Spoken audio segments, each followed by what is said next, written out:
Welcome to the Land Your Bet Sports Betting Show. Looking at the first day of Olympic men's basketball on Saturday, the 27th. Got 5 plays for you guys already in the Discord. So do make sure that you jump in there. You want to make sure you don't miss any of the numbers that I'm getting. I believe we still have the exact same prices for all 5 of the plays that I have in here for you right now. So that's good. But definitely want to make sure you get the best of the number by not missing out with that Discord link in the description of the video. For now, though, let's jump right into the first day of action with those player props. Also want to let everybody know, Props.cash has Olympic men's basketball stats up now for you guys. So make sure that if you don't yet have an account, use the code LYB24. You get 25% off your first month. Really good time to test it out. I will say those Olympic men's basketball stats, they're still coming in, right? We need to get a little bit more data than is available. I wouldn't rely too much on 2021 numbers from international play. I would definitely make sure you're focusing on at the latest last year from the time that you guys are using these stats in Props.cash. But really, really big things here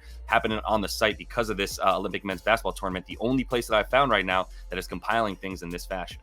First bet of the night, we're going with the man who I think is probably the most talked about outside of U.S. circles and probably within U.S. circles as well. That's Wemby. Over 1.5 threes for the Phenom here for France. It is minus 150, but I still really like this bet, and I'm putting it in a parlay that I'll tell you about in one sec. He's gone over in all 5 of the games he's now played with France during these qualifiers, hitting at least 2 in all of them and 3 in a couple as well. Also had a game with 6 made threes, I will say, if you want to start to think about some ladder possibilities for Wemby here. But I love the attempts, right? 6.4 attempts. For him to go 2 of 6, he's currently making 40% of his threes. So for him to hit that's 33% of his 3-pointers right now, as long as he takes about the 6 that he's averaging, that's a really good number. And he's likely to continue to take these threes, considering he and Rudy are on the floor very consistently together right now.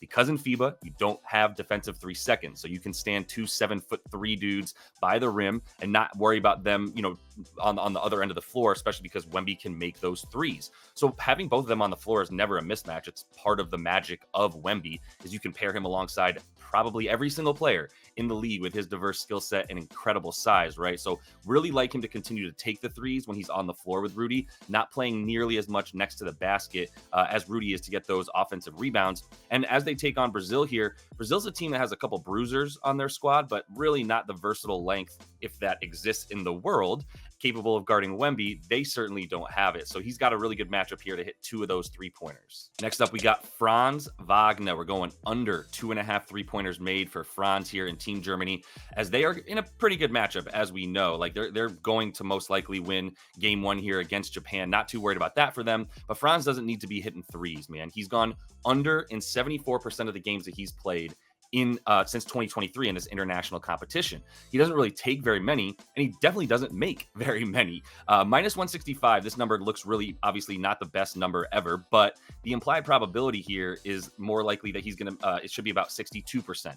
I think there's about a 75% chance that he's not going to make this number at the percentage that he would need to hit, right? So he's taking about 5 threes per game in the competition that he's played internationally since 2023, including when they won the whole thing with FIBA. But in the qualifiers and the games leading up to this tournament, he only continued to hit about 26% of his threes, only went over twice in all 12 of those games. And he'd need to hit about 60% of his shots from deep if he's only taking the 5 that he's averaging. I'm saying get the heck out of here with that. I don't buy into his ability to do that at all. He was basically a sub 30% 3-point shooter for most of the season last year and into the playoffs especially, right, where we saw him struggle there, and hasn't really proven that just because this 3-point line is a little bit closer than the NBA's, that he's more capable of hitting long 2s or 3s, to be honest. He's still but mostly dangerous when he's driving to the rim, right? And using his size against smaller guys that will try to guard him with his versatility and handle. So I don't think that's going to happen. We've also got Andreas Obst and Maladon as well. Not Theo Maladon, Malolo, who's really looking, both of those guys have been taking the bulk of the threes, right? Obst is a guy who takes like 90% of his shots from deep. And we're also getting that Mato Low stuff where he's taking about 4 to 5 threes as well. Not many left for Franz Wagner, especially when you throw Schroeder's in there as well. So I think 5 is a good ceiling for how many he's going to take, and I do not trust him to make 3 of those 5.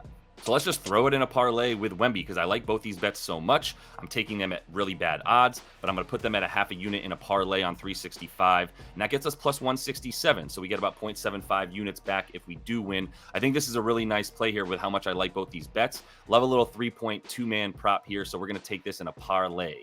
Next up is a name you have not probably heard of, although he is likely to see a little bit of time in some of these games in the NBA leading up, all of the exhibition games and preseason stuff. He is currently going to be giving a tryout anyway with the Memphis Grizzlies, and that is Yuki Kawamura. He has been really good. He's a 23-year-old phenom out of Japan, but this is a lot of assists for a guy who has not played very many minutes or done this very often at all. So we're taking under 6.5.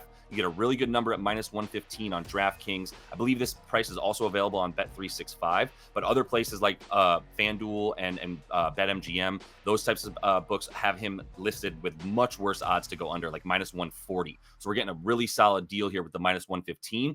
And this is something that he's done. He has gone under in 4 of his 8 games in international play since last season, right? And if you look at the 4 overs that he hit, they were against really low-ranked teams. Nobody in the top 20. Well, I will say Australia was a game that he ended up with 7 assists.